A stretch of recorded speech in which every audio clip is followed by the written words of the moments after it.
alaikum wa rahmatullahi wa barakatuh.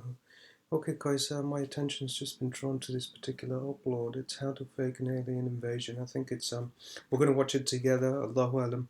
I'll decide at the end of it whether to upload it or not, but I've not seen it in as much as maybe perhaps any of you haven't. But the individual behind it is quite a competent individual. A very good researcher.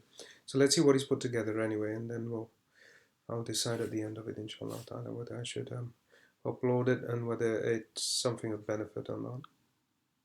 What was in the skies over Jerusalem, and why did it stop over one of the most treasured sites in Christianity?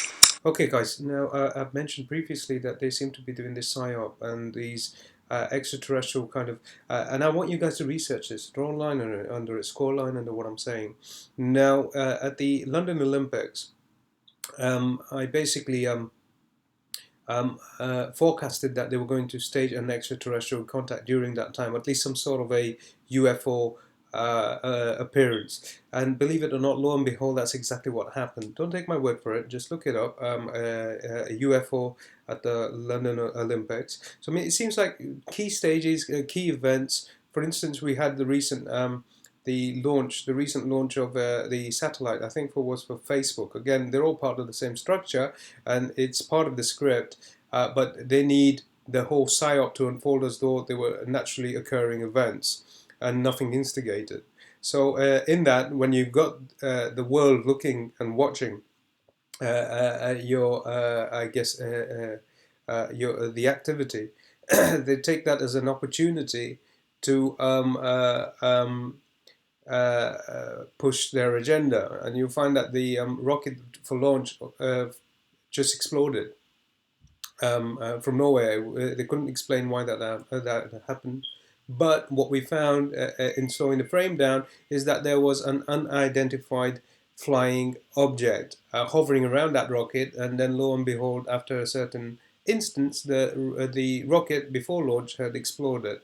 Now, interesting enough, we've also in previous uploads pointed your attention towards a comet that came into the atmosphere in Russia, and that one caused a lot of damage. I think around about quite a few lives were lost, and a lot of damage was done to the buildings around within the vicinity of that, and that was due to the explosion and I think the sonic boom that came with the meteorite having entered the atmosphere. But whilst it was entering, what happened is something else from a very horizontal trajectory went through the comet itself, whilst it was basically on its trajectory very fast into our atmosphere. It went through it, right, at quite an astonishing speed, and then broke the comet into fragments. Now, as I understand it, this is a technology they already have. They're anti-gravitational propulsion systems, and they've almost perfected it. They have perfected it as far as I'm concerned. In fact, because they're ready to use it on the ummah, on mankind now, in order to delude them into this false narrative of extraterrestrials and them being way more and far more advanced technologically and intelligently, and these sentient beings who very well could have created mankind in their form, and that's the narrative. And for us to buy into that, it would have to be a species which would, at least in contrast to humanity, would be much more advanced and capable. Anyway, so I mean, again, that was something that was witnessed by the world over, and you find when you slow it down, and please, again, score a line under this, the Russian comet that entered their atmosphere, and how it exploded into fragments before it basically made a touchdown.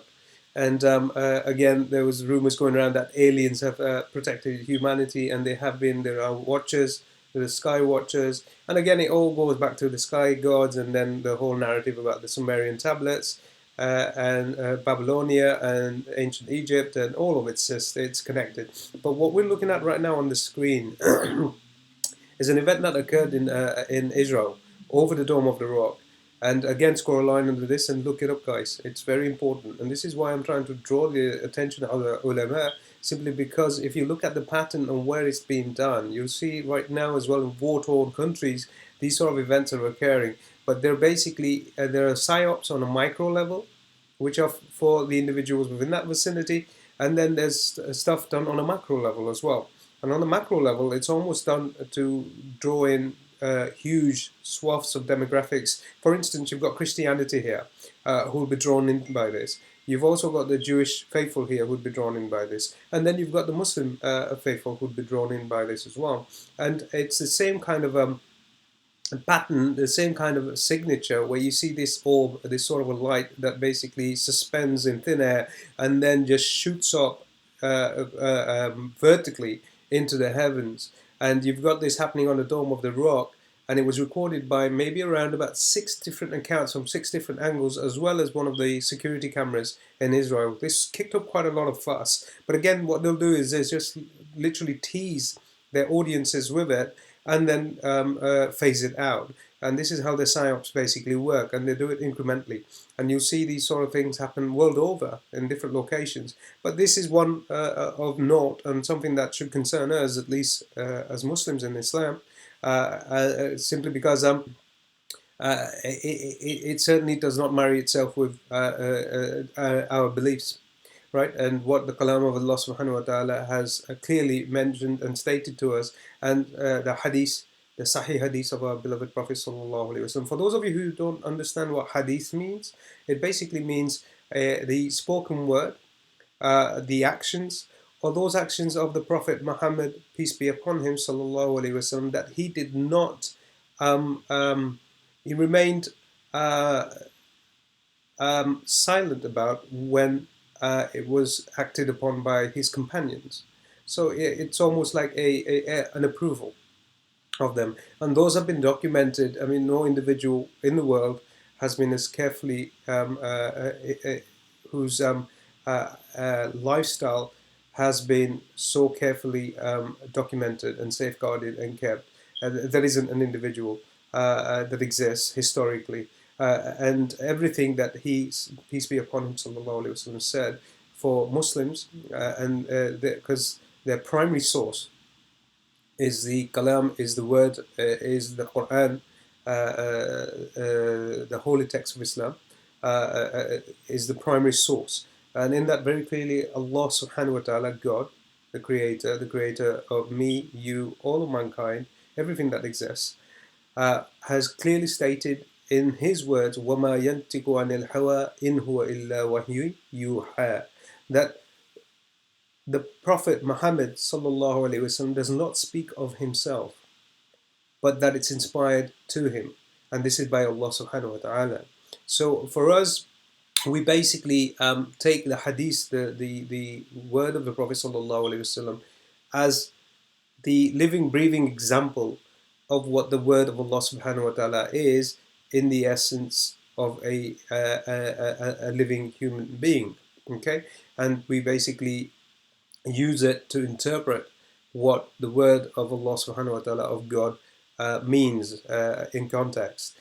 So subhanallah, anyway, it's not, there doesn't seem to be any sort of mention like this. But what we do understand is that demonic beings basically present themselves as angelic beings to the world, and they're deceiving. I mean, that's what they basically do. They will deceive, and they continue to deceive, and you'll see that in these very spiritual religions where they feel like they've kind of experienced an epiphany and a enlightenment.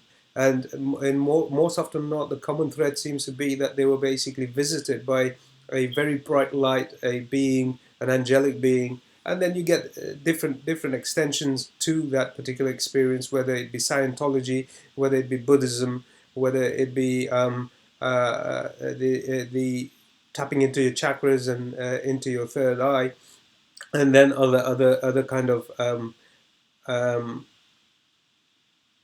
agnostic beliefs and occult beliefs. So it basically, they seem to have this common denominator. Anyway, sorry again, I'm interjecting. Let's just continue watching this. I just wanted to draw your attention to this particular incident that's happened and how it transpired when it did happen.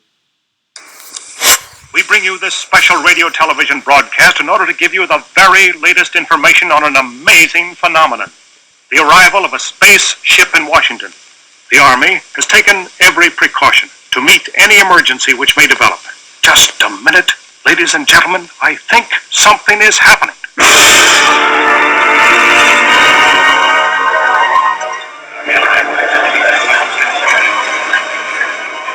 What's hovering over Salt Lake City? Is it a rocket, a blimp, a UFO?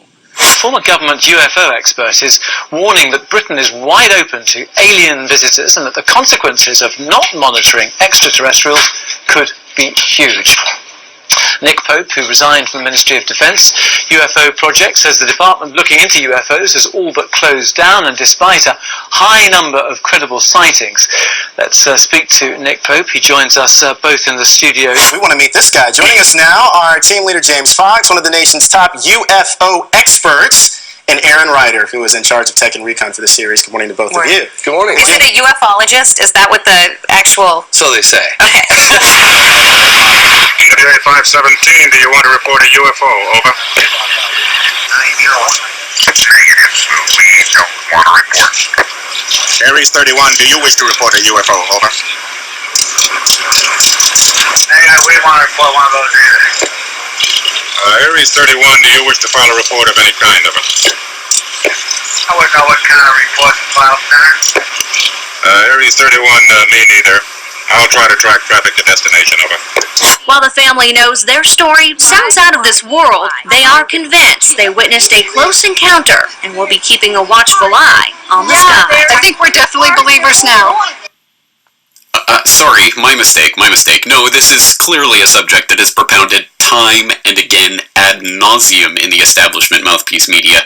That same media that we know is lying to us about most major world events, either through direct lying or lying by omission. So why are they not omitting this little idea from the cultural context? Why are they constantly returning to the idea of alien presence, alien cover-up, alien invasion, alien threat? Why is this propounded so often, not just in the news media, but of course also in those cultural entertainment productions that I hope we understand are the end product of the culture creation industry that has been predictively programming us, again for decades, generations perhaps, to accept various memes and ideas, including, of course, this idea of alien invasion, alien threat, and the fallout and consequences thereof, which again is a theme that has been returned to time and time and time and time and time again for the better part of a century by this point. It's almost as if the billionaire power players at the top of this pyramid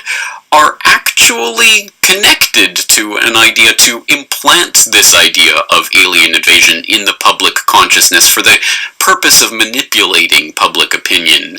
And that's because they are connected to such an agenda, demonstrably so.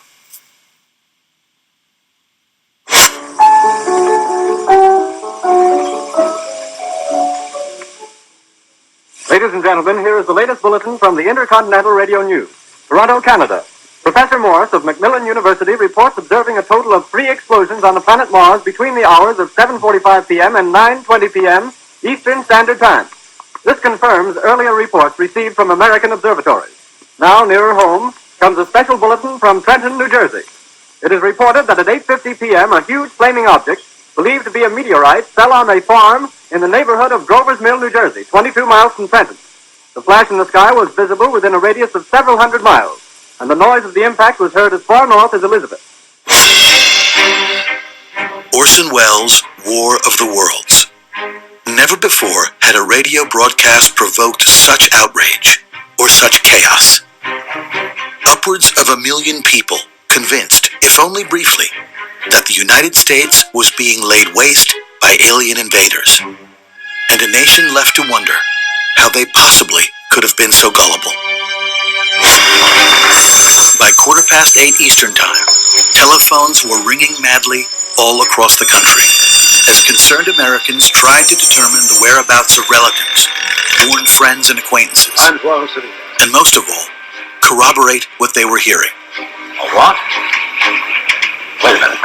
For the next several hours, newspapers, Radio stations and police precincts from coast to coast Ma'am, we don't know anything would be about it. swamped with calls. Well, I can't help that, ma'am. We just don't know anything about it.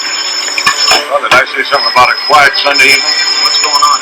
Soon, strange bulletins began coming in over the press service wires. In Bergenfield, New Jersey, just north of Grover's Mill, some 20 families turned up at a police station with all of their household possessions piled into their cars. In Indianapolis, a woman rushed the pulpit in a Methodist church, shouting that the end of the world had come. And in Washington State, a spectacularly ill-timed power failure plunged the small town of Concrete into darkness and sent terrified residents fleeing into the mountains. The battle which took place tonight at Grover Mills has ended in one of the most startling defeats ever suffered by an army in modern times. 7,000 men armed with rifles and machine guns pitted against the single fighting machine of the invaders from Mars. 120 known survivors. Here's a special bullet from New York. Well, my wife, she came in, my wife just wringing her hands and wailing away, her eyeballs about to pop out onto her lap, going, what is it? What is it? What could it be? Is it the Germans? Well, she hadn't heard the word Martians, but I had. There's a brief statement informing us that the charred body of Carl Phillips has been identified in the Trenton Hospital. Now here's another bulletin. We think that we're really smart, but if there's a cue out there that could possibly be dangerous, we're going to react to it protectively, autonomically, instinctively. Fear first, and reason and facts second. Now, I'm sure that the majority of the listening and viewing audience will be familiar with the story of Orson Welles' infamous 1938 radio dramatization of the famous H.G. Wells novel, The War of the Worlds, and the resulting hysteria and panic that ensued, driving people insane, believing them there to be a real alien invasion taking place, and farmers running out into the fields, shooting at grain silos, and the like.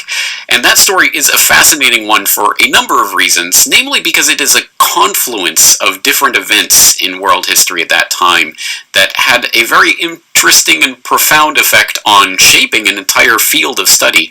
And of course this relates to the advent of mass communication technologies like the radio, which was still, to some extent, in its infancy as a broadcast medium at that time, capable of reaching across a nation as wide and diverse as America and reaching however many millions of people at the same time and inducing this kind of mass panic and psychosis. And it is interesting to study in that regard, and so it is not surprising that it was immediately made the subject of such a study, funded by who else? The Rockefellers. And we can take more on this from a very, very important article that was published on globalresearch.ca back in 2012, Early Psychological Warfare Research and the Rockefeller Foundation, by Professor James Tracy. Reading from that article, quote, "The founding fathers of mass communication research could not have established their field without Rockefeller largesse. Alongside World War I propagandist and University of Chicago political scientist Harold Lasswell, psychologist Hadley Cantrell was a principal contributor to the knowledge and information that helped propel Rockefeller-controlled enterprises and American empire in the post-war era. Throughout this period, Cantrell provided the Rockefeller Combine with important information and new techniques in public opinion measurement and management in Europe, Latin America, and the United States. A roommate of Nelson Rockefeller's at Dartmouth College in the late 1920s, Cantrell took a doctorate in psychology at Harvard, co-authoring The Psychology of Radio with his doctoral mentor, Gordon Allport, in 1935. Radio is an altogether novel medium of communication, Cantrell and Allport observed, preeminent as a means of social control and epochal in its influence upon the mental horizons of men. The work garnered the attention of Rockefeller Foundation Humanities Division Officer John Marshall, commissioned by the Foundation with convincing commercial broadcasters to include more educational programming into their advertiser-driven schedules. To this end, Rockefeller was funding fellowships at the CBS and broadcasting networks. Aware of the Dartmouth connection, Marshall encouraged the enterprising Cantrell to apply to the Foundation for support. Cantrell's request resulted in a $67,000 grant for a 2-year charter of the Princeton Radio Project at Princeton University. There, Cantrell proceeded to develop studies assessing radio's effects on audiences. In 1938, Cantrell also became a founding editor of the Rockefeller Foundation-funded Public Opinion Quarterly, an organ closely associated with U.S. government's psychological warfare endeavors following World War II. When the Princeton venture commenced, another trained psychologist close to Rockefeller, CBS Director of Research Frank Stanton, was named PRP lead researcher, but took a secondary role of associate director due to his position at his broadcast network. At this time, Austrian emigre social scientist Paul Lazarsfeld was recruited to join Cantrell. Thus, Cantrell, Stanton, and Lazarsfeld were closely affiliated and ideally positioned to embark on a major study involving public opinion and persuasion. The opportunity for such an analysis presented itself when CBS broadcast Orson Welles' rendering of H.G. Wells' War of the Worlds on October 30th, 1938. Lazarsfeld saw the event as especially noteworthy and immediately asked Stanton for CBS funds to investigate reaction to what at the time was the largest immediate act of mass persuasion in human history. Over the next several months, interviews with War of the Worlds listeners was collected, provided to Stanton at CBS, and subsequently analyzed in Cantrell's 1940 study, The Invasion from Mars, a study in the psychology of panic. End quote. A fascinating little tidbit from history, I trust that you'll agree, and if you do, I hope you'll go and follow the link in the show notes to that original article so you can continue reading about Hadley Cantrell's adventures providing studies and information about psychological persuasion to the Rockefeller Foundation, and how that developed and contributed towards psychological warfare techniques for the U.S. Army and things of that nature. But, again, I think it is interesting to see this confluence of H.G. Wells' War of the Worlds becoming a radio dramatization, which incites this mass panic, the largest immediate act of mass persuasion in human history, that is then studied by the Princeton Radio Project, backed up by the Rockefeller Foundation. But you could argue that that's a tangential connection or just a coincidental connection, that this doesn't mean that the Rockefellers are interested in mass persuasion in terms of alien invasion per se. It's just that that was the immediate causal, proximate cause of this particular study. So you might fruitfully ask, are there any other connections between Rockefellers and this idea of faking an alien invasion or an alien presence of some sort? And the answer is yes. Yes, there is such evidence. Mr. Rockefeller backed many UFO-related projects in the period between the late 80s and 2000. But for the purpose of this hearing, we will... We've got to understand who the Rockefellers are in the scheme of things. What we have, and I've mentioned quite often in previous uploads, at least I've alluded towards the fraternity Freemasonry and them being in the higher ups. Well, beyond that, there are others who basically pull the strings of that particular fraternity. But on a mass scale, let's just say the front man, if there was one, would be Freemasonry. And then above them, you have the Council of 300, and then the 13 families, and then it goes up to, I guess, royalty, and then Shaitan Lanatullah alayhi, and that represents almost that structure, that pyramidical structure. With Shaitan and the Antichrist, Dajjal Lanatullah represented as the eye above all of that.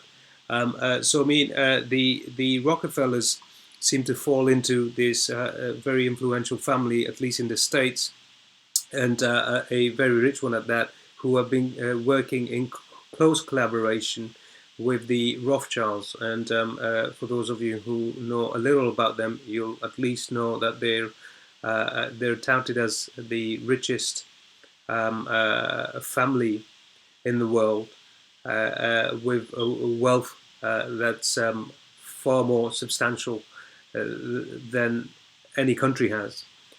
In fact, they're believed to be sat on half of the world's wealth and controlling it.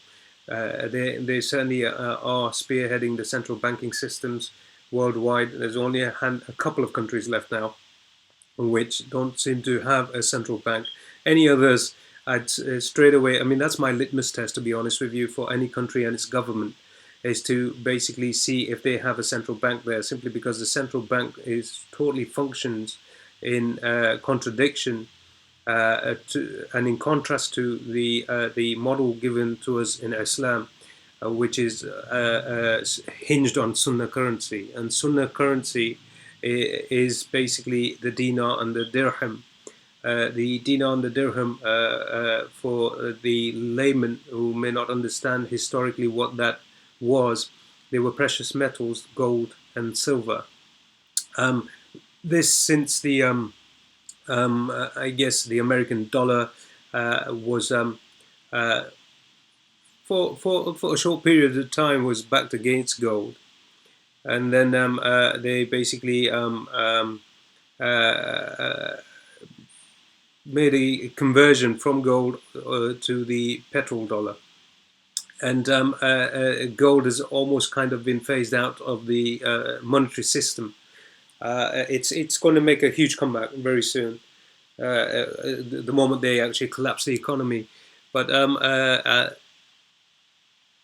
you'll find that there's a very kind of they're almost like in step with each other in terms of their activity and their movements, and they're always there seems to be a collusion. Now, interesting enough, as it happens, you see climate change is playing a very big part, a big role in events as they come to a head, especially whilst this binary system is having this huge impact on our climate. And there's been this agenda to kind of convince humanity that it's actually pollution that's causing these climate changes. But as far as I see it, Allah subhanahu wa ta'ala, God has created a nizam, a system, a ecosystem, which is such that man cannot, through pollution, manipulate it or disturb it or impact it in any shape or form. Maybe perhaps on a micro level, but that's basically where it stops. To be able to influence the weather and to claim that the nizam, the system of Allah subhanahu wa ta'ala, is not capable of functioning due to man's onslaught to it through pollution is, I think, hubris at the very least to think. Anyway, so moving on from that, interesting enough, the family Rothschilds recently bought the Weather Channel. So, I mean, everything they do and their activity should be studied quite closely and carefully. It's interesting that they would want to then be at the helm of the weather systems and the forecasts, understand how they kind of came into existence. One of the biggest moves they made in history was they were running the postal system, the predated one, which was man on horseback.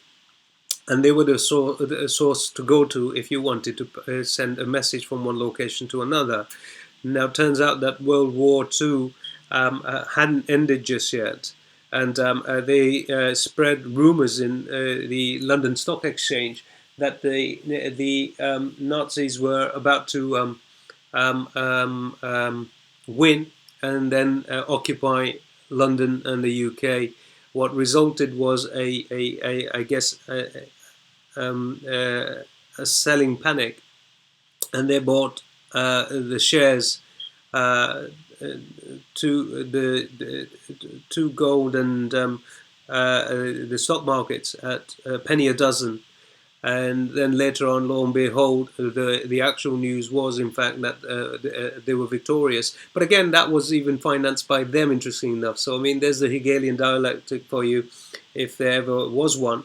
There's a thesis and an antithesis that was created, manipulated, instigated from both sides, with the, I guess, masses in illusion of it being a very real event and they're part of it, and then their I guess, patriotism or their loyalties, alliances towards their side, and then the clash of the two, and then what basically ensues is the result that they're basically trying to implement.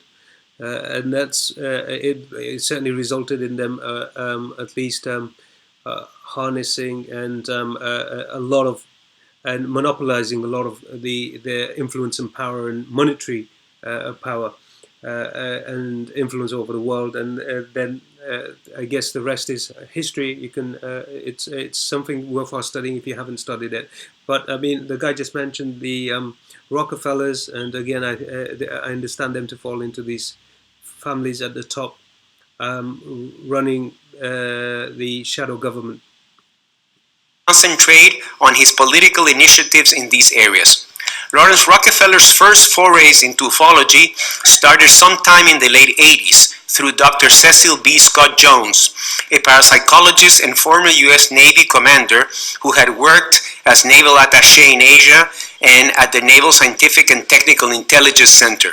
Between 1985 and 1991, Jones was special assistant to Senator Claiborne Pell, the powerful Rhode Island Democrat chairman of the Senate Foreign Relations Committee, who was deeply interested in parapsychology and who probably many of you met personally. Senator Pell was also friends with Lawrence Rockefeller, and both served on the board of the Human...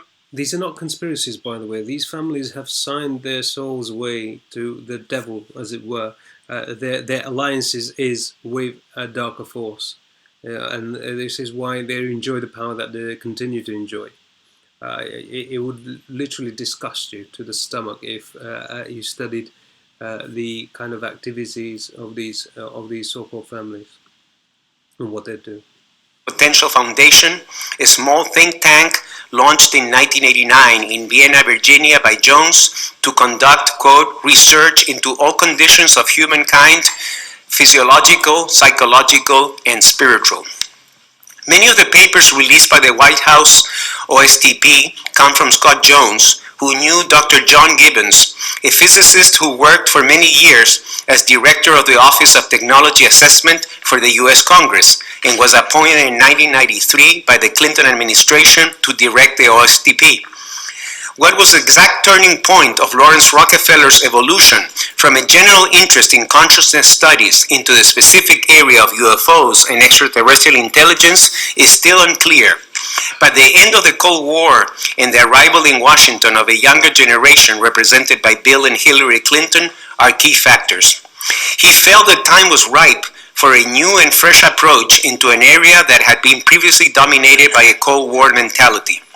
Rockefeller recruited for these efforts a longtime associate, Henry L. Diamond, an environmental attorney from Washington, D.C., whose links to the family went all the way back to the 1960s, when he worked with Lawrence in his conservation activities.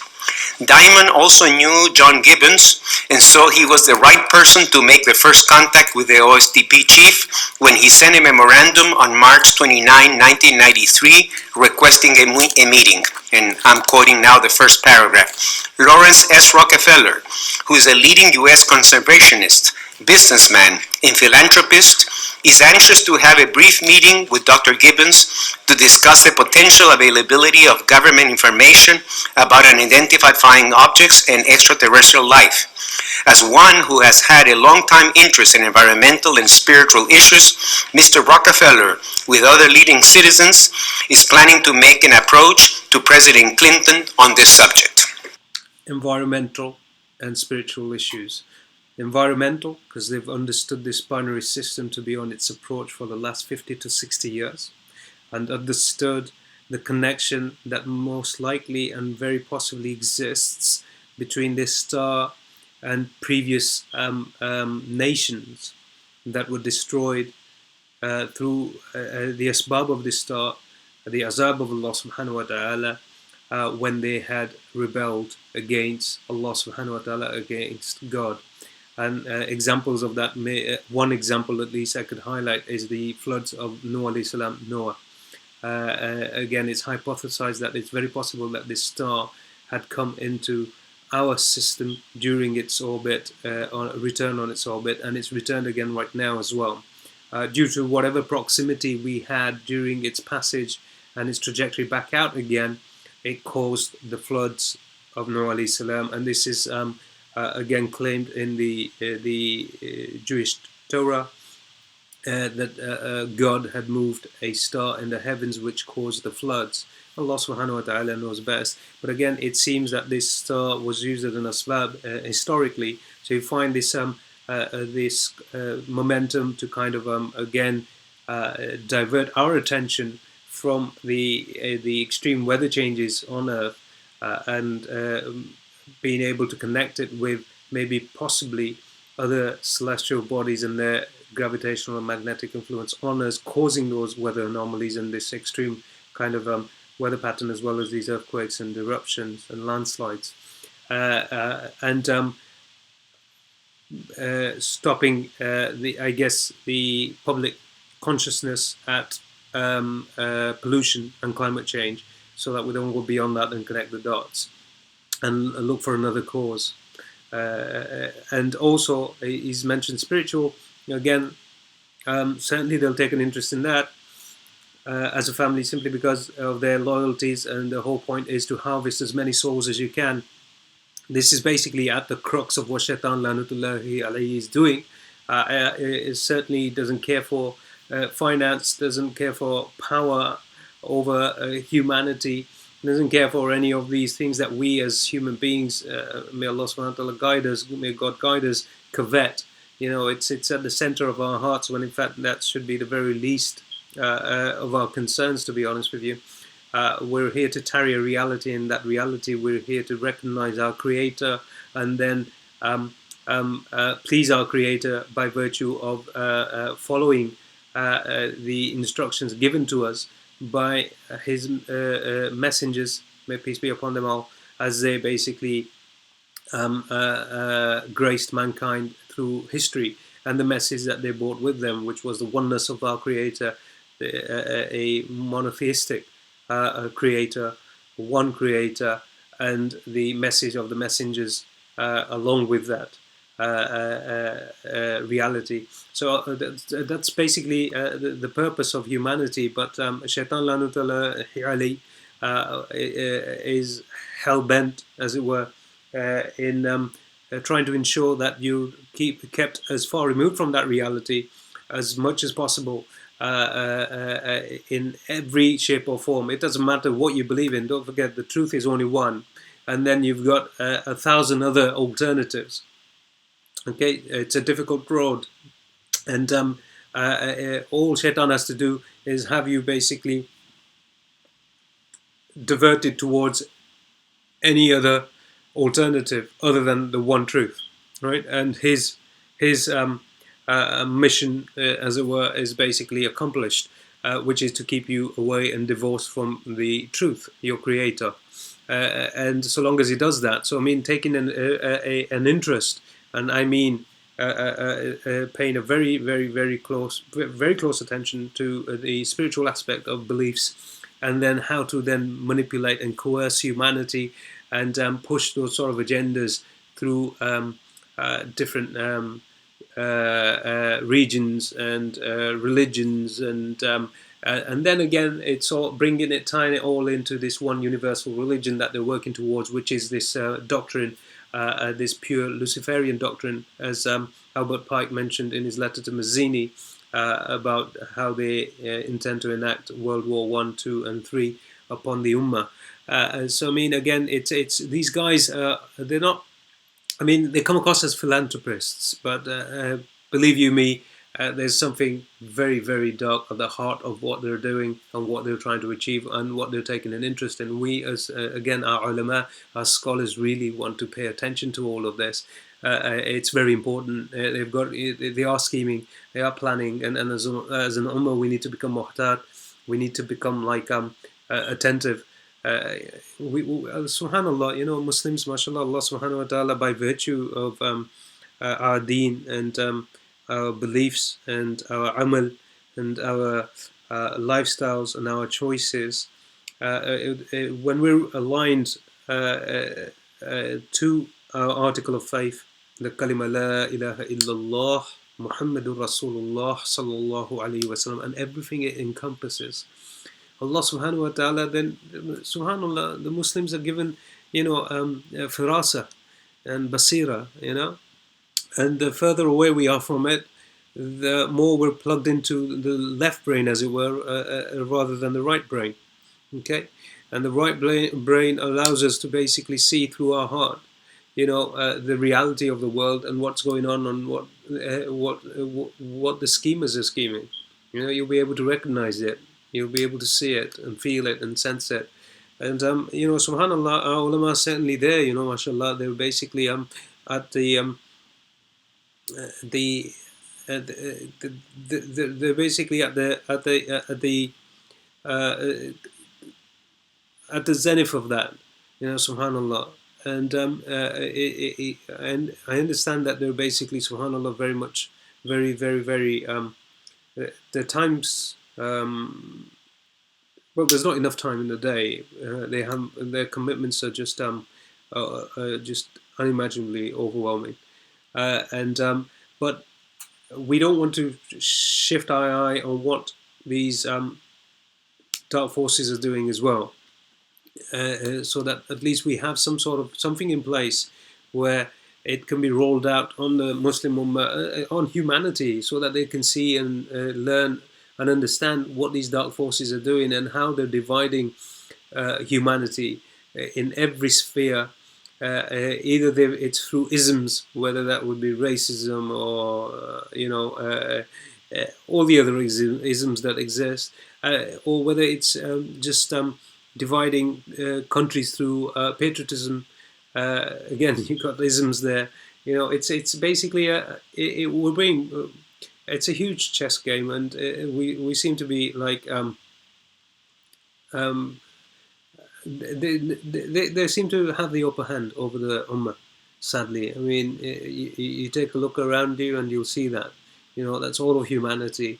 They don't care for anyone. They don't care for any. They have no patriotism, not even to any specific country. It's just that it's all about this agenda. The agenda is to harvest as many souls as possible and take them into hellfire. And that's basically at the heart of what Shaitan, Iblis, Lanatullahi alayh, had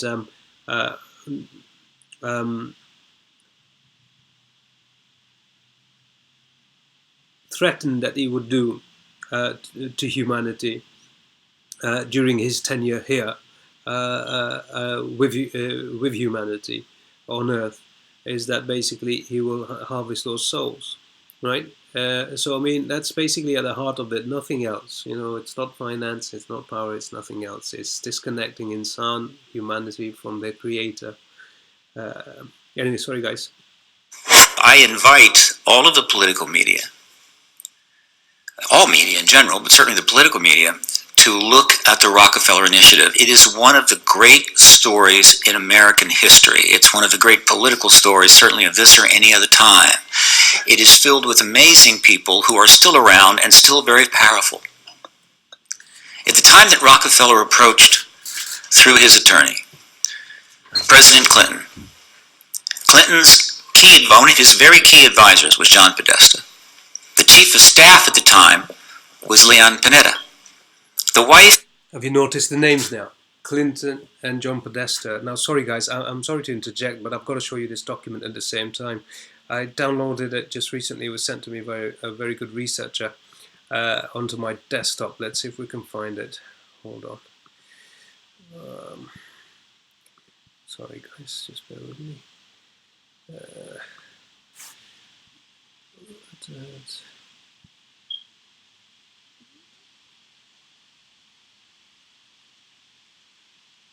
PDF,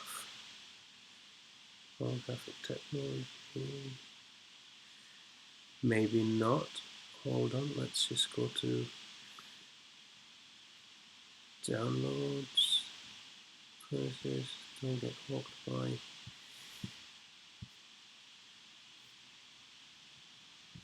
Okay, it doesn't seem like it's here, but I certainly did have it when I opened it. So let's see if it's here, science PDF. There, no it's not. That's not that. Okay, we'll just continue this, and I'll see if I can find it for you guys, and I'll probably put a link in the description box to it. But again, it seemed to be one of these documents by it was for Hillary Clinton, and it was about staging this extraterrestrial contact. At least there's a dialogue taking place in the research communities as to whether it's an official document or, again, it's one of these psyops. So we're not sure yet. We haven't, because he mentioned it, I thought I'd point it out to you, but I can't seem to locate it. maybe perhaps I saved it elsewhere. The president at the time was Hillary Clinton. A good friend of the family at the time, soon to be Clinton's Secretary of Energy, was Bill Richardson. And this event went on, or this initiative went on for 6 years. You've seen the John Podesta exchanges on WikiLeaks, and then it made the national tabloids. I've been sharing that with you guys as well on WhatsApp, and I think I've done a upload on that as well, but he mentioned him as well right now in this. The press completely ignored it, as if, what's the news there?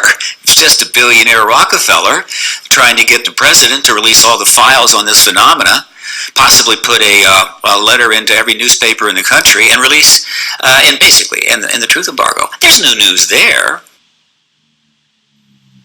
Now, for those of you not immersed in the topic of the disclosure movement, you may not be familiar with some of these names and faces, but some of the main ones to take note of are, of course, Dr. Stephen Bassett, who founded and runs something called the Paradigm Research Group at paradigmresearchgroup.org. He defines himself as a political activist, lobbyist, commentator, the executive director of Paradigm Research Group and the Extraterrestrial Phenomena Political Action Committee, and executive producer of the X Conference, the Citizen Hearing on Disclosure, and the Congressional Hearing Initiative. And Dr. Stephen Greer, who runs something called the Disclosure Project, and he describes himself as the father of the disclosure movement and the person who presided over the groundbreaking National Press Club disclosure event in May of 2001. So these are some of the biggest names, if not the biggest names, in this disclosure movement, and, well, they don't really make a secret of the fact that the Rockefellers are, or specifically Lawrence Rockefeller, was a big help in getting this movement launched back in the mid-1990s. And again, we can document this, and in order to do so, let's turn to a very important website, which I will commend to your attention, and I hope that you guys out there have, well, I know some of you have already found it and have emailed me about it. I have found it myself, and it seems that myself and the author of this website are in accord on a number of our political views, especially the overall way in which the BRICS and China and Russia and other aspects of the New World Order system are being used as the good cop and a good cop, bad cop system, but also... There you go, the thesis and the antithesis, so I guess we both share the same position on what's happening right now and how I take Turkey with a pinch of salt on what they're doing on an international stage. And it seems that the Muslim Ummah are kind of being lulled into that false narrative as well. And Allah subhanahu wa ta'ala knows best. But I certainly don't feel like... I feel it's very suspect, and I'd be cautious before we kind of commit any sort of resources, at least Muslim lives, to the cause that I think Turkey and their leader at least is being used in order to kind of coerce the Muslim demographic into a protracted war with the Orthodox Christians, and use that as a means to annihilate a huge portion of the Muslim masses in that region. On this subject of the UFO disclosure movement, in a very important article called Why Are the Rockefellers and the Jesuits Guiding the UFO Disclosure Movement at redefininggod.com. I will put the link in the show notes so you can go and follow it, but just reading from that article, quote, "The Rockefeller role in getting the disclosure ball rolling is something of an open secret among the disclosure people, the disclosuristas, as I call them. On Stephen Bassett's own Paradigm Research Group website, a specific Rockefeller effort referred to as the Rockefeller Initiative is openly touted. The same effort is also touted on Stephen Greer's Disclosure Project website as Project Starlight. This letter from the Project Starlight Coalition was the result of the historic Asilomar, California meeting that Dr. Greer organized and Lawrence Rockefeller paid for in June of 1995, just before Clinton's meeting with Rockefeller in August 1995. So, who is Lawrence Rockefeller? Well, according to Lawrence Rockefeller's biography, in 1937 he inherited his grandfather's seat on the New York Stock Exchange. He served as founding trustee of the Rockefeller Brothers Fund for 42 years from its inception in 1940 to 1982. During this time he also served as president 1958 to 1968 and later as chairman, 1968 to 1980, for 22 years, longer than any other leader in the fund's history. He was also a founding trustee of the Rockefeller Family Fund from 1967 to 1977. So not only was Lawrence deeply involved in the financial industry, but he was also among the founders of the Rockefeller Brothers Fund and the Rockefeller Family Fund. These funds are notorious for advancing globalist aims under the pretense of philanthropy. Lawrence also served on the Rockefeller Brothers Fund's Special Studies Project. End quote. Now, I'll let you continue reading about that Special Studies Project and the interesting fact that even now, 4 decades after the publication of the final report, the Prospect for America, the Rockefeller Panel reports, certain sections of that paper, of that report, are still classified, which is interesting in and of itself. But there are also screenshots of some of the pages of this report here in this this very important article, talking about how they are steering America towards shaping a new world order and things that you would expect to find in a typical Rockefeller study. I suppose the point here is to emphasize that Lawrence Rockefeller, of course, very much in the heart of the Rockefeller matrix, pushing this global government agenda, which David Rockefeller so gleefully admitted to in his memoirs, as I'm sure we all know, or we all should know by now.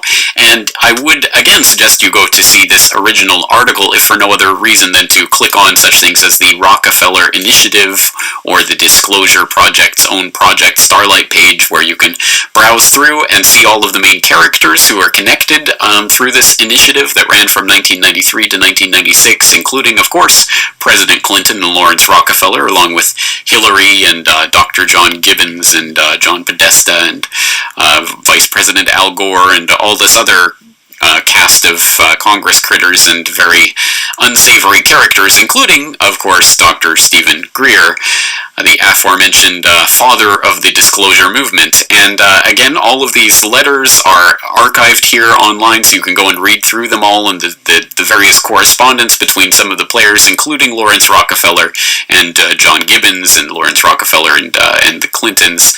I mean, this is a pretty interesting and openly admitted non-secret that the disclosure movement was really launched with the aid of Lawrence Rockefeller and the Clinton administration. So I think that should at least get our antennas up towards the possibility that this is going to be used towards the furtherance of some sort of staged or faked alien invasion.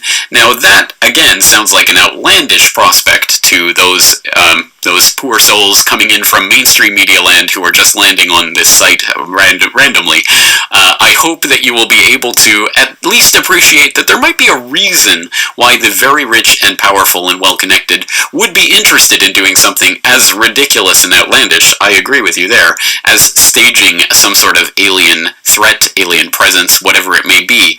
But there, as I say, there are reasons why this might be done, and these aren't reasons that we have to speculate on. We can find all of the usual suspects talking about these reasons in all of the usual places, and of course, the big ones, global religion, global finance, and global government, uniting the world around this perceived alien threat. What is exceptional is that the Vatican was taking very seriously what science might tell us about the possibility of extraterrestrial intelligent life forms. That's what the conference was about. I can't tell you that the Vatican found any alien life. I don't think that's what they were looking for, but they were taking very seriously the issue. We probably won't be seeing aliens at mass anytime soon, but the Vatican's chief astronomer does say that there could exist other forms of life outside Earth. And he says if they do exist, they are God's creatures. How does this actually work? When Discovery decided they were going to do a show on alien invasions, your phone rings because you're on the sort of speed dial for theoretical physicists who can help them do the war game for how this might play out? Well, believe it or not, we physicists have actually studied the question of what happens if we do encounter a hostile advanced civilization in space. And Hollywood gets it all wrong. Hollywood assumes that the aliens are maybe 100 years more advanced than us, and if only we had a secret weapon, we can defeat the aliens. Wrong. Either the aliens don't bother with us because we're simply too primitive, or if they do invade, it'll be more like Bambi versus Godzilla. Now, the United Nations is getting ready for a contact with aliens from outer space. This is Moslin Othman. She's out of Malaysia. She will be planet Earth's first interstellar diplomat. First, I'll have to categorically deny that I was appointed or will be appointed the ambassador for aliens, the ambassador for United Nations for aliens. No, the committee is not discussing this this subject matter. But yes, I was in the UK to attend a meeting, which I can quote to you, called Towards a Scientific and Societal Agenda on Extraterrestrial Life, which is why this whole thing came about, because the British press caught hold of the fact that I was going to be at this meeting. And I was on a panel that was discussing, they call it the Great Panel Debate. I like that name. It says extraterrestrial life and arising political issues for the UN agenda. It's very hard to get inflation in a depressed economy, but if you have a program of government spending plus an expansionary policy by the Fed, you could get that. So if you think about using all of these things together, you could accomplish a great deal. I mean, if we discovered that space aliens were planning to attack, and we needed a massive buildup to counter the space alien threat, and really inflation and budget deficits took secondary place to that. This slump would be over in 18 months. And then if we discovered, whoops, we made a mistake, there aren't actually any space aliens. So we need Orson Welles, is what you're saying. No, there was a Twilight Zone episode like this in which scientists fake an alien threat in order to achieve world peace. Well, this time we don't need it. We need it in order to get some fiscal stimulus. Perhaps we need some outside universal threat to make us recognize this common bound. I occasionally think how quickly our differences worldwide would vanish if we were facing an alien threat from outside this world. And should we win the day, the 4th of July will no longer be known as an American holiday, but as the day when the world declared in one voice, we will not go quietly into the night. We will not vanish without a fight. We're going to live on. We're going to survive. Today, we celebrate our Independence Day. If you saw that there were aliens there, would you tell us? Yeah. You would? So I think, look, what do we know? We know now we live in an ever-expanding universe. We know that there are billions of stars and planets literally out there, and the universe is getting bigger. We know from our fancy telescopes that just in the last 2 years, more than 20 planets have been identified outside our solar system that seem to be far enough away from their suns and dense enough that they might be able to support some form of life. So it makes it increasingly less likely that we're alone. Oh, you're trying to give me a hint that there are aliens. I'm trying to tell you I don't know, but if we were visited someday, I wouldn't be surprised. I just hope that it's not like Independence Day. Yeah, right. That it's a conflict. Well, now we have maybe the only way to unite this incredibly divided world of ours. They're out there. We better think of how all the differences among people on Earth would seem small if we felt threatened by a space invader. That's the whole theory of independence. You're right. Everybody gets together and makes nice, and you and Bill O'Reilly would be hiding in a bunker together. Old Bill O'Reilly, he'd every mean thing he ever said about me. I don't care. Look at that. What an interesting milieu of characters we have floating around there. We have the Vatican and the UN and Nobel Prize-winning economist / Keynesian wingnut Paul Krugman and multiple presidents of the United States and all of... Do you see how Shaitan Lansley, those allied with him, are being utilized for this agenda and how they seem to be pushing it? And it's totally divorced from our reality, the Muslim Ummah's reality, sadly. I think it really does require some serious investigation. We need to pay attention to it. If they are successful and they do this, and it seems very likely that they're about to, there are going to be a lot of people, sadly, who are basically going to be lulled into this. and by default, what that basically means is them losing, na'uzubillah min zalik, their deen and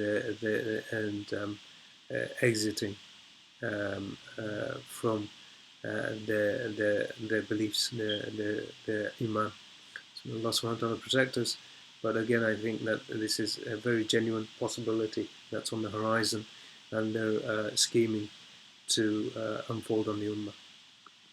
People all talking about the same thing. Wouldn't it be great if we had this idea of an alien threat that would unite us all behind fill in the blank world government or world financial system or baptizing the aliens? Wouldn't that be wonderful? And it's interesting to look at this. I mean, I didn't fall off the turnip truck yesterday. I understand and can smell the public preparation for some sort of staged event when I see one, and, well, if it looks and smells and quacks like a false flag operation, it probably is one. And again, being supported by some of the most prominent and powerful and well-connected political and financial elites, clearly there is something very, very stinky here. And in order to really understand this stink, again, we know why this would potentially be a valuable thing for these power elites to consolidate their power in a world government or what have you. But the question is, could they do it? And if so, how could they do it? These are important questions that we need to address if we want to really approach this subject. And I guess if we're going to address it, we have two different routes we can take. We can go down the unverifiable, unsourceable, unfalsifiable, undocumented route, or we could go down the sourced, verified, falsifiable, documented route. And me being me, I'm going to go down the sourced, falsifiable, documented route. But if you want to go down that unsourced, unknowable, unverifiable route, you can go, for example... And this is where we kind of get lost, because there's so many conspiracy movements that basically... draw their conclusions from the latter part of his explanation there, whereas we, at least you'll find on my channel at least, and there's other competent researchers who are basically going to sourced and verifiable and documented research, as opposed to hearsay and this sort of like fear mongering. We're basically looking at real activities on the ground, real documents, and real kind of organizations and institutions who seem to be part of this whole agenda. With something called Project Bluebeam. Now, this is something that I'm sure most of the listeners out there have heard of at some point, at least in a vague sense, as some sort of plan that was uncovered. There must be documents backing this up, talking about staging an alien invasion with holograms in order to create a world government, something along those lines. Well, if you really want to open up the Pandora's box of Project Bluebeam, it's much more specific than that, and, well, somewhat more outlandish, and much less documented than you might expect. This really all dates back and sources back to one particular French-Canadian journalist, Serge Monast, who was talking in the mid-1990s about this Project Bluebeam, this NASA project that he had uncovered and was unveiling to the public, that had a multiple-stage process for creating a world religion, world government, world tyranny. And this involved the induction of earthquakes in order to expose archaeological finds, manipulated, planted archaeological finds that would change our view of human history, and staged extraterrestrial invasion, and the appearance of a new messiah to be the head of this world religion, and the imposition of UN world government, etc. So this is a detailed plan that was talked about, but again, there is literally no documents behind this. There's no NASA secret paper that was ever exposed about this. It really all sources back to this Serge Monast, and a couple of interviews that are available online. There's a transcript of a speech. There's a translation of what I guess is some sort of summary of a book that apparently he wrote on this subject. He did write a book apparently in French on the subject, but it's never been reprinted and it's basically unobtainable. So there's a couple of different translations of something that may have sourced from this book, more or less. But that's basically it. I mean, there's just these few scraps, and from those scraps, there's been a lot of talk, and a lot of people have run with this idea, but I think not a lot of people know where it actually sources from. So I will put some links in the show notes so you can actually follow them and read about them and come to your own conclusion. Is this worth following, and why should we believe this particular piece of information? Call me a doubting Thomas. I'll believe it when I see something, anything documentable, verifiable, in terms of this plan. Now, if we want to go down the other route and look at actual verifiable sourced and knowable technologies that we know exist, let alone those technologies that we don't know exist that are being worked on in the skunk works of DARPA down in the bowels of the Pentagon. And for more on DARPA, I'll direct you to a previous Corbett Report radio episode where we talked about DARPA and its various projects. But for some of the technology that we do know about, we can source that in a number of different ways, from a number of different seemingly disparate threads, but definitely technologies that we now know exist. One place to start, we can get the clue from the book by previous Corbett Report guest James Perloff, Truth is a Lonely Warrior, where he talks about a Air Force military publication that was available on the Air Force website. You can still access it through there on the Wayback Machine, and again, the link will be in the show notes. And this is about an airborne holographic projector, which this af.mil website notes is a three-dimensional visual image in a desired location removed from the display generator. The projector can be used for psychological operations and strategic perception management. It is also useful for optical deception and cloaking, providing a momentary distraction when engaging an unsophisticated adversary. And you can see the unsophisticated visualization that is accompanying this on the website itself. But yes, very crudely, it's a plane projecting an image of another plane elsewhere in the sky. Now, that, of course, is a very crude implementation of this type of holographic technology that, at the very least, would be required for making the world believe we were under some sort of alien invasion threat or what have you. But that, again, is 20 years old now and sources from an Air Force military website. I'm thinking that the actual technology would be somewhat more advanced, but again, we don't have to speculate about that. We can take a look at the very real developments in technology, including such incredible things as beaming sound directly into people's ears, touchable holograms, and being able... You just mentioned beaming sounds directly into people's ears. Right now the technology exists where the sound might not be outside and around you, or being picked up by listening to the acoustics in your ear, but rather it's literally, because don't forget, it's a vibration which is then interpreted from a pulse, an electrical pulse, which is received by the mind itself and then interpreted.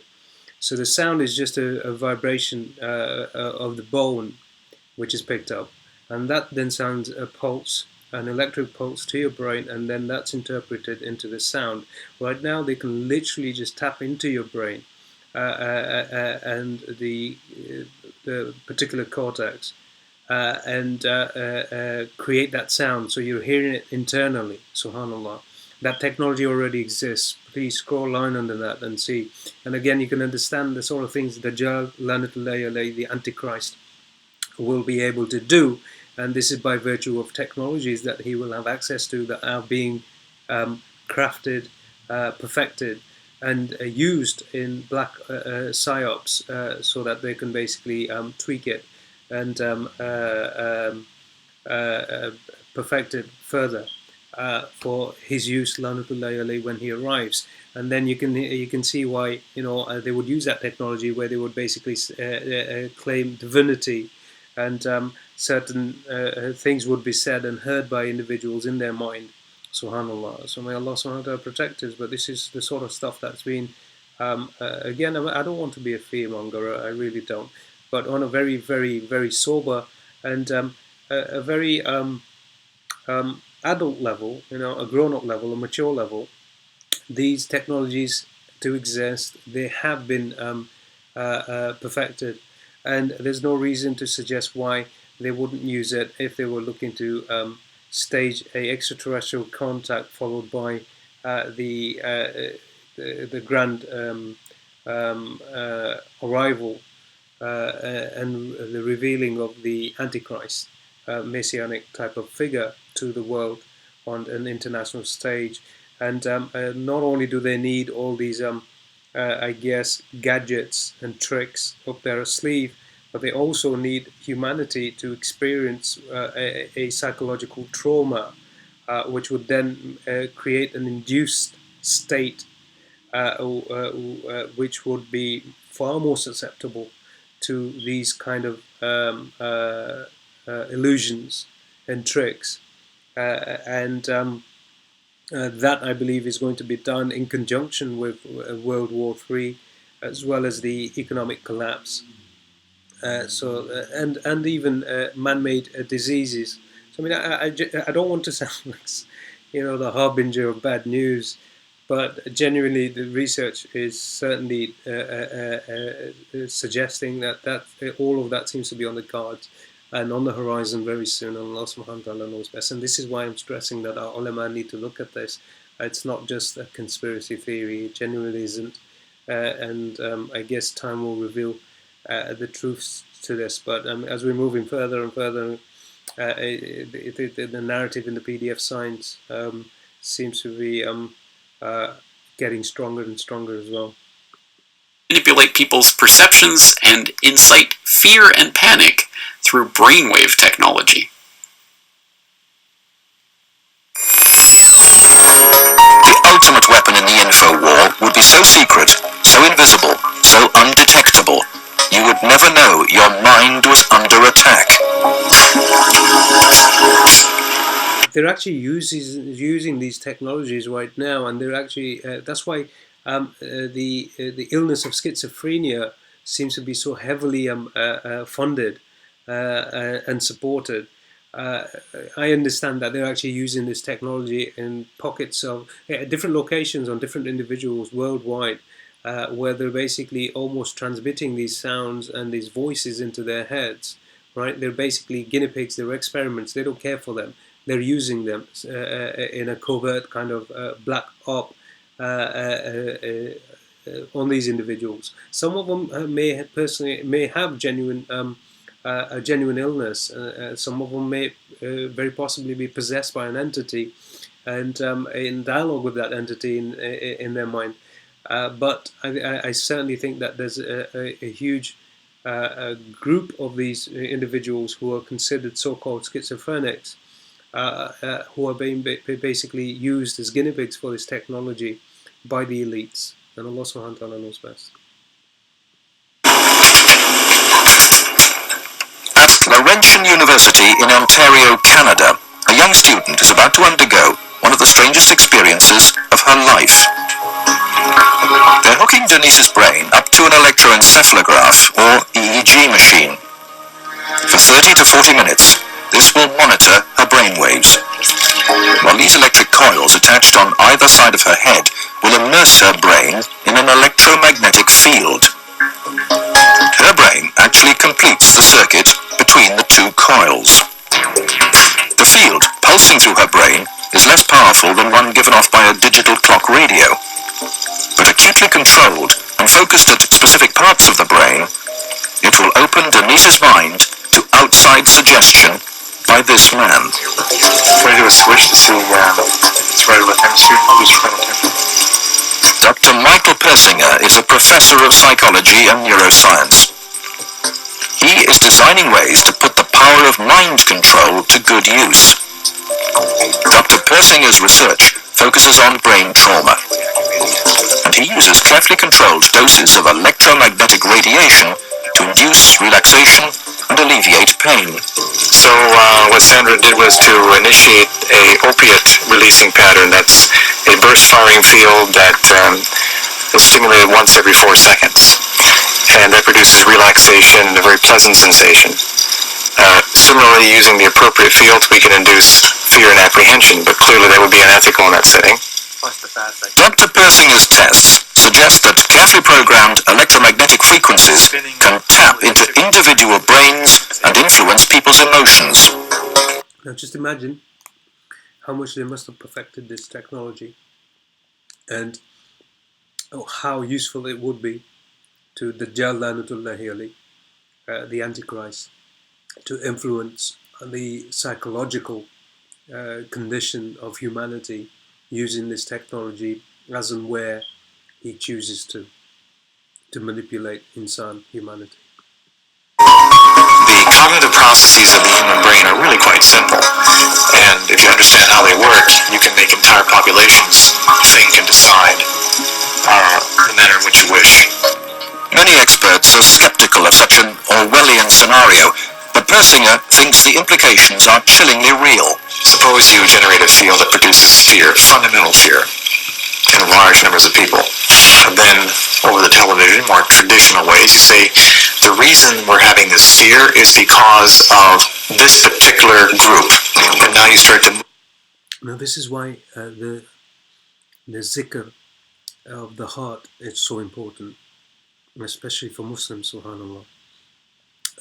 Recently we've discussed on uploads how the Earth's magnetic field, and these are magnetic waves and pulses that they're using in order to influence the mind from a relaxed state to a state of fear, and almost interchangeably switching from one to the other at the flip of a switch.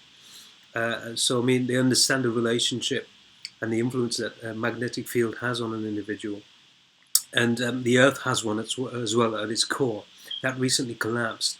And what we noticed on a mass kind of scale, and if you do your research, you'll find that there is a pattern there, is that there was a lot of crime rate that went up.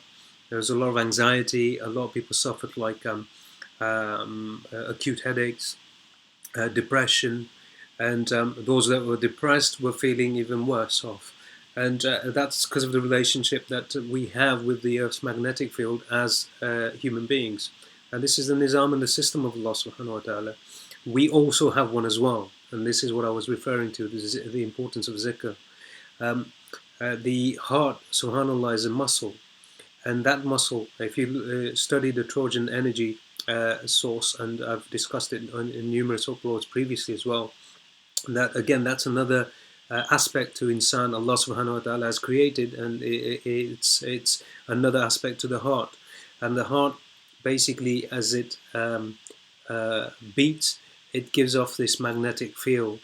And depending on the individual and their discipline, they'll become that much more acutely aware of it, and will have some level of control over that, subhanAllah, as well, that he projects. And every one of us are projecting this particular field, this energy, throughout the day on a daily basis. And it's almost like it functions as an antenna as well, where you'll be able to sense someone else's energy, and you'll be able to sense the kind of the scale that energy basically kind of fits into, whether it's a somber, a morbid, a happy, an excited, a positive or a negative energy. And subhanAllah, if you do zikr, subhanAllah, then you may have an outside influence that basically isn't conducive to your personal condition. But subhanAllah, if that zikr will basically almost repel and shield you from those magnetic influences that are not conducive or good for you, provided that you're intimately aware of that aspect to your very being, and have kind of learnt and disciplined yourself with that aspect and ability that Allah subhanahu wa ta'ala has blessed you with, and through zikr, through repeating the name of Allah in your heart, you get to a stage where, subhanallah, you'll almost be able to clench. I'm sure there's a lot of people out there who'll be able to relate to this, and there'll be others who may think this is something completely alien to them, something that they've never heard of or come across yet. But it's just through this process and this discipline that you become quite aware of it, subhanallah, and you'll realize that your heart, as you clench, you can actually clench it and make it, as it were, kind of beat stronger. And the only way I've ever been able to do that is by doing the zikr of Allah subhanahu wa ta'ala in my heart. and you'll find that you have almost control over this kind of energy field around you that basically protects you from other incoming influences of this magnetic field. So let's say, for instance, if the Earth's magnetic field has collapsed, you'll still have the eye of the storm where you'll be calm, you'll be relaxed, because you've learned to, subhanallah, by virtue of this of muraqabah and zikr, by remembering, Allah bi zikrillahi tatma'innal qulub. Subhanallah, subhanallah. There you go. I mean, I guess nothing more needs to be said. It's verily by the zikr, by the remembrance of Allah, God, and saying that word, Allah, Allah, Allah,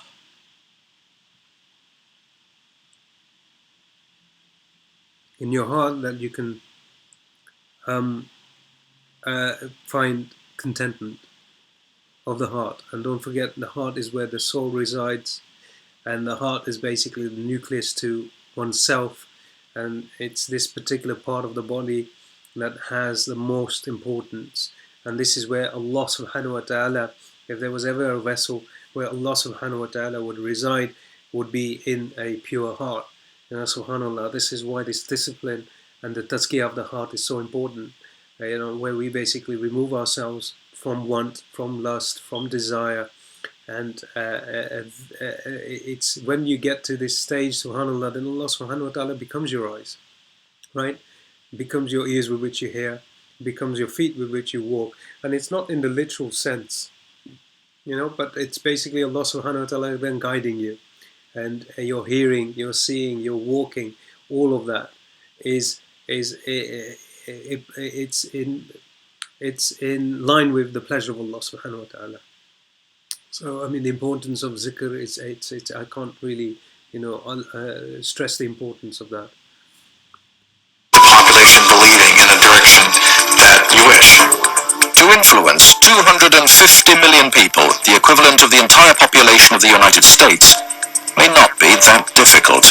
According to Dr. Persinger, it'll literally be the first line of defense for the Ummah when they start using technology like this. It's interesting that you see a military plane, and what you're seeing here is the Masonic cross with the lines going through it. I just noticed that whilst we were talking to you guys.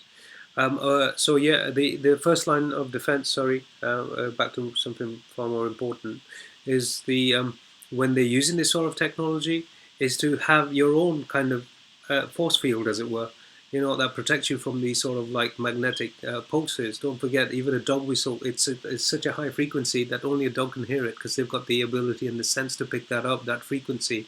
In the same way, this magnetic field, that if they can manipulate and use, and then en masse use it on humanity, then your first line of defense is going to be basically strengthening your the natural force field and magnetic field that you've been given by Allah subhanahu wa ta'ala and blessed with, by basically enhancing that and being able to use that. And the only way one can do that is through the zikr of Allah subhanahu wa ta'ala. We already have the technology, satellites and television and radio transmitters. Mind control may already be happening. We know the mysterious PSYOPs plane can beam persuasive sounds and pictures into people's television sets. Will it someday beam disturbing frequencies directly into the mind? First, your voice is transformed into high-frequency ultrasound. Sound so high, no one can hear it. Ultrasound is highly directional, so, like a torch, it can be pointed at someone standing a long way away.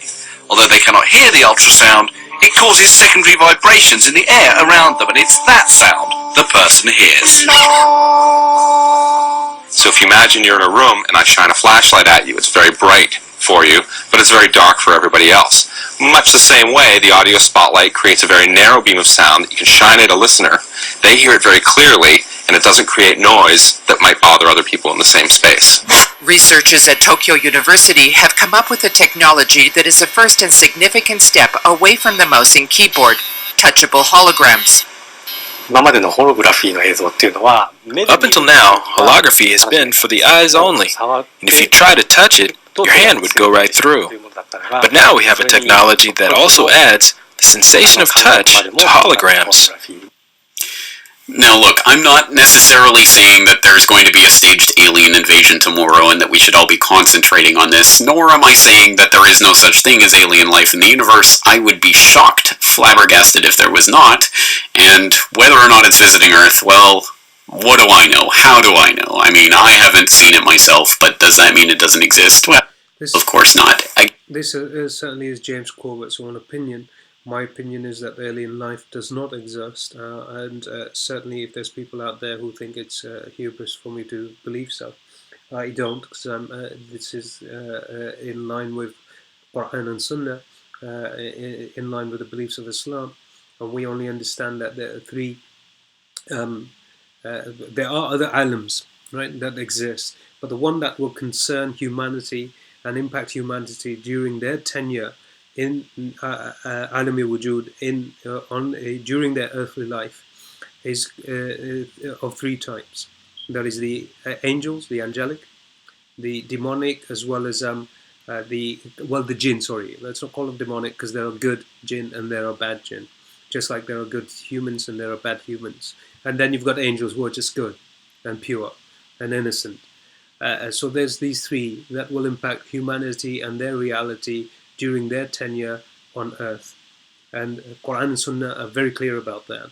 If there was going to be another species which was more intelligent, which were more capable, and which would then reveal itself and impact humanity on a psychological, social,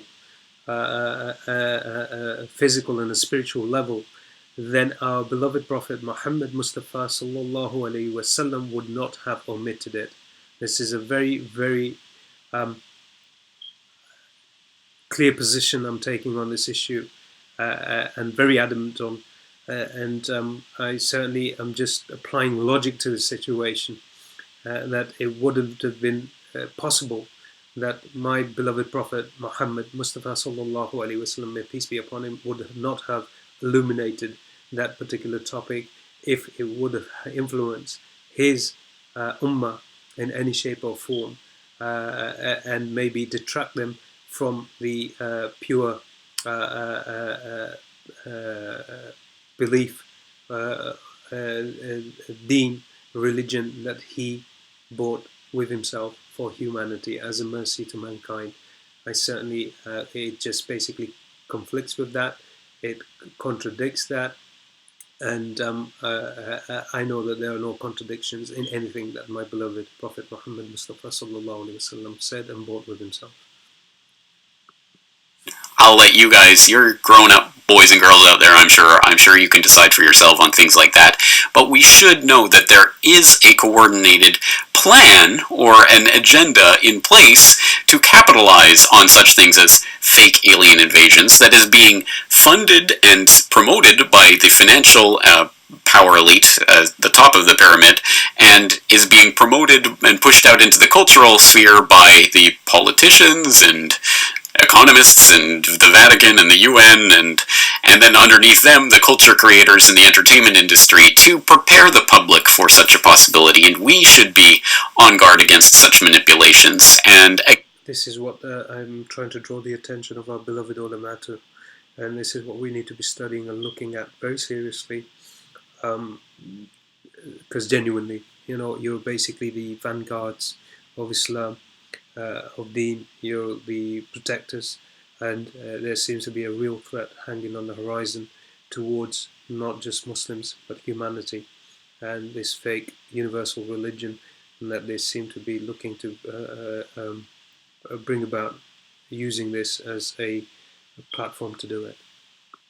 These technologies that are now coming together, again, the ones that we know about, let alone the ones that are secretly in development that we don't have access to, are clearly along the path towards making such an event possible. And again, you can look at something like the Norway spiral and believe the official response that this was a Russian ICBM test went awry, and if you believe that, I have a bridge on the moon to sell you. But again, all of these are just different pieces of the puzzle, and I think they add up towards something very interesting, and something that is potentially coming sometime in the future. But even if this particular instantiation, this faked alien invasion or what have you, doesn't come together, still the concept of psychological manipulation through manipulated events and manipulated reality is an important one, and obviously one that we have to continue to keep in mind. And now that the technology for making these events possible is more and more a documentable reality, I think again we should have our mental guards up for such eventualities. So that's, I think, where we're going to leave things today. Once again, this is an open source investigation, and I invite and encourage and applaud the input of all of you out there. So if you are a Corbett Report member, please do leave your comments on the website with any relevant links or information, any comments, questions, complaints, criticisms, concerns, or otherwise, all invited as usual there at CorbettReport.com. Once again, I'm your host, James Corbett of CorbettReport.com, thanking you for joining me for this edition of the Corbett Report podcast, and inviting you to join me again next week. Okay guys, Jazakallah khairan wa ahsanul jaza for your time. I'll leave a link to the science PDF in the description box, and maybe perhaps see if I can find the other PDF that I rudely interrupted you guys during this upload. I'll see if I can find it. If I can, I'll post it in the description box, inshallah ta'ala. Anyway, Jazakallah khairan again wa ahsanul jaza for your time. Assalamu alaikum wa rahmatullahi wa barakatuh.